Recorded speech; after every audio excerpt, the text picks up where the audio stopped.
नमस्कार विद्यार्थी मित्रों, आप सभी कुशल होंगे।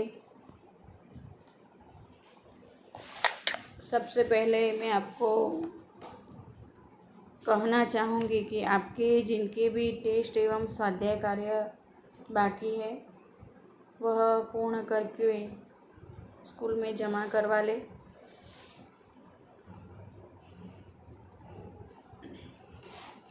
आज हम आपके अभ्यासक्रम के अनुसार 8 पाठ तक पढ़ाई की है। आज हम प्रयोजनमूलक हिंदी का अध्ययन करेंगे।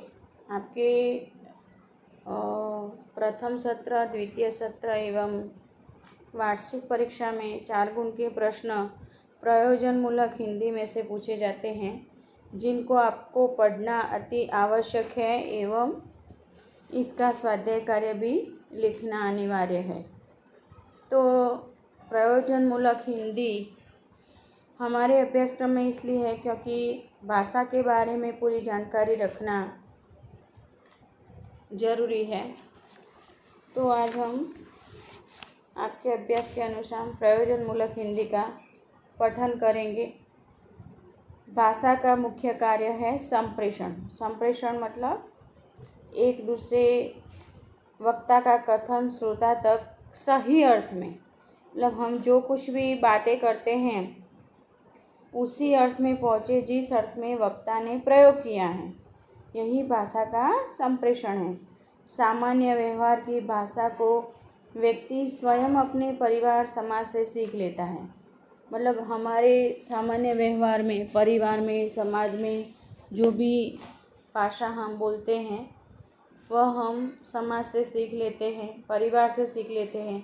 इसके बिना किसी औपचारिक तालीम की ज़रूरत नहीं होती है। मतलब भाषा सीखने के लिए औपचारिक मतलब किसी स्कूल में नहीं जाना पड़ता है, उसकी अभ्यास तालीम की ज़रूरत नहीं होती है। साहित्य भाषा के संप्रेषण की क्रिया अपेक्षाकृत जटिल होती है। व्यक्ति को स्व अध्ययन या औपचारिक शिक्षण और अभ्यास से इसे प्राप्त करना होता है। मतलब स्व अध्ययन के लिए औपचारिक शिक्षण के अभ्यास से इसे प्राप्त करना होता है। जब कोई भाषा किसी देश के शासन के लिए राजभाषा बनती है तब उसका विभिन्न कार्य क्षेत्रों में विशिष्ट प्रयोजन किया जाता है।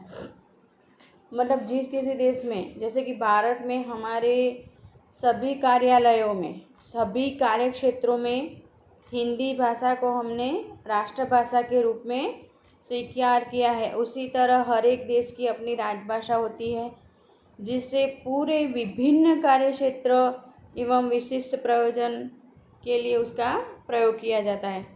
तो आज भारत संघ की राष्ट्रभाषा हिंदी है और उसकी लिपि देवनागरी, मतलब कि जो देवनागरी लिपि में लिखी जाती है। विशिष्ट कार्य क्षेत्रों की प्रयोजनपरक हिंदी को आज प्रयोजनमूलक हिंदी कहा जाता है। मतलब कि हम उसमें अपनी भाषा का प्रयोग नहीं कर सकते हैं, वह विशिष्ट हिंदी होती। व्यवहार की भाषा साहित्य भाषा की अभिव्यक्ति रचनाकार की विभिन्न औपचारिक अनौपचारिक आवश्यकताओं से नियंत्रित होती हैं। इसी कारण हमें कविता, कहानी, नाटक, उपन्यास आदि की भाषा में इसका अंतर दिखाई देता है। अनेकार्थता श्रेष्ठ साहित्यिक भाषा एक आवश्यक गुण है। अनेकार्थता मतलब हम जब भाषा में किसी एक वस्तु का बोलने जाते हैं तो उसका अनेक अर्थ निकलता है। इसी तरह से प्रयोजनमूलक शब्द प्रयोजन विशेषण में मूलक प्रत्यय जोड़कर बनाना। मतलब कि प्रयोजनमूलक क्या है, तो किसी भी भाषा के प्रयोग का विशेषण से जुड़ना प्रत्यय मतलब जुड़ना। प्रयोजन का अर्थ है उद्देश्य तथा मूलक का अर्थ है आधारित। उद्देश्य आधारित, निर्भर या आश्रित।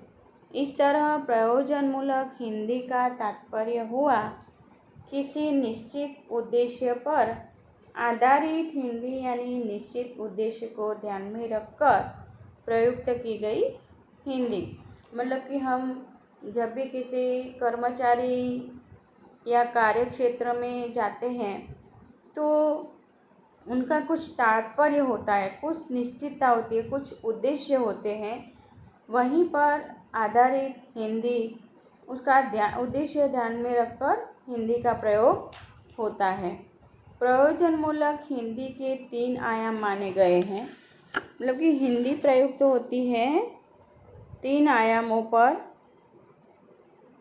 पहला है विषय वस्तु का आयाम, दूसरा है मौखिक लिखित आयाम, तीसरा है शैली आयाम। तो पहला है विषय वस्तु आयाम। तो यहाँ ध्यान रखा जाता है कि जिस विषय के लिए प्रयोजन मूलक हिंदी का प्रयोग करना है वह किसी तकनीकी या अर्ध तकनीकी तथा गैर तकनीकी, क्योंकि प्रत्येक विषय की पारिभाषिक सामान्य शब्दावली में अंतर होता है। देखिए, यहाँ कहते हैं कि हिंदी का प्रयोग तकनीकी मतलब किसी उद्देश्य के अनुसार, अर्ध तकनीकी और गैर तकनीकी, तो किसी भी प्रत्येक विषय की परिभाषा होती है, सामान्य शब्दावली, उसमें भी अर्थ होता है, अंतर होता है। प्रशासन, वाणिज्य, पत्रकारिता, खेलकूद और कार्यालय के क्षेत्र अर्ध तकनीकी हैं। देखिए, प्रशासन मतलब कि हमारे देश में जिस किसी का भी शासन चलता है। फिर वाणिज्य मतलब आर्थिक क्षेत्र, पत्रकारिता मतलब पत्र के रूप में या किसी चैनल के पत्रकारिता के लिए, खेलकूद के लिए, कार्यालय के क्षेत्र के लिए और तकनीकी हैं। जबकि विज्ञान, प्रौद्योगिकी, इंजीनियरिंग, चिकित्सा, मेडिकल, न्याय, विधि आदि तकनीकी क्षेत्र मतलब कि टेक्निक के आधार पर चलता है। जैसे कभी विज्ञान की कोई बातें हो तो टेक्निक के आधार पर तो उसमें हिंदी का अलग से प्रयोग होता है।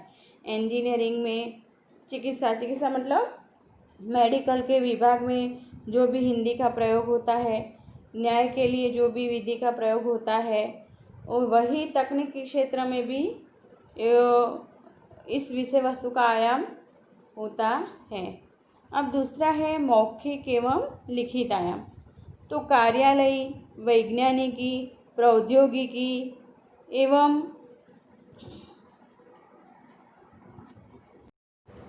देखिए, यहाँ जो मौखिक आयाम है, मौखिक आयाम के लिए क्या है कि कार्यालय मतलब किसी भी ऑफिस में हमें कोई भी काम करवाने जाना हो, वैज्ञानिक हो, प्रौद्योगिकी हो आदि क्षेत्रों में भाषा प्रायः लिखित होती है। जबकि आकाशवाणी, दूरदर्शन में यह लिखित भाषा का मौखिक रूप होता है। विधि भाषा मौखिक तथा लिखित दोनों रूप में प्रयुक्त होती है। मतलब कि यहाँ आकाशवाणी, दूरदर्शन आदि में लिखित भाषा का ही प्रयोग होता है। लिखा हुआ होता है लेकिन उसे प्रदर्शित मौखिक रूप में किया जाता है। विधि भाषा मौखिक तथा लिखित दोनों रूप में प्रयुक्त होती है। तीसरा आयाम है शैली का। विज्ञान, विधि, इंजीनियरिंग जैसे तकनीकी विषयों की भाषा रूढ़िगत और शैली औपचारिक होती है, और तकनीकी विषयों जैसे पत्रकारिता, कार्यालयी, विज्ञान आदि की भाषा में सभी प्रकार के शैली रूप सामान्य, औपचारिक, अनौपचारिक तथा अंतर्गत मिलते हैं। आकाशवाणी और दूरदर्शन के विज्ञापनों की भाषा तथा अनौपचारिक दोनों शैलियों में मिलती है। जैसे कि विज्ञान हो, कुछ विधि इंजीनियरिंग जैसे तकनीकी विषय होते हैं उसमें रूढ़िगत एवं औपचारिक होती है। अर्ध तकनीकी विषयों में जैसे पत्रकारिता, कार्यालय विज्ञापन आदि की भाषा में सभी प्रकार के शैली रूप अनौपचारिक मिलते हैं। आकाशवाणी और दूरदर्शन के विज्ञापनों की भाषा औपचारिक तथा अनौपचारिक दोनों शैलियों में मिलती है। औपचारिक भी होती है, मतलब कि जैसे उसके बिना ही चल नहीं सकता है। अनौपचारिक मतलब कि इसे सीधी सादी भाषा सरल शैली का प्रयुक्त होता है।